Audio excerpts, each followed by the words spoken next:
Welcome to the video.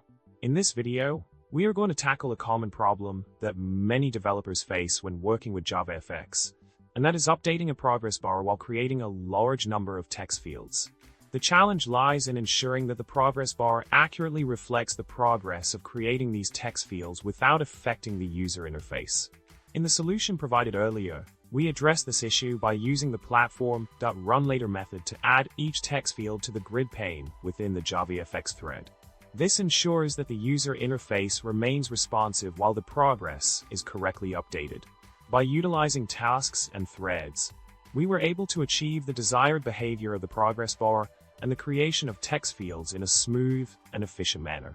Continuing with the solution, the code snippet focused on including a comprehensive JavaFX application that demonstrates the generation of text fields in a grid pane while updating a progress bar.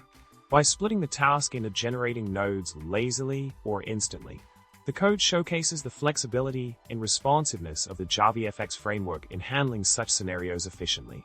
In summary, by carefully managing the creation of JavaFX nodes and updating the progress bar within the appropriate threads, we were able to address the challenge of showing progress while creating a large number of text fields. I hope you found this solution helpful and informative. Don't forget to subscribe, like, and comment below with your thoughts or any questions you may have. Thanks for watching, and happy coding!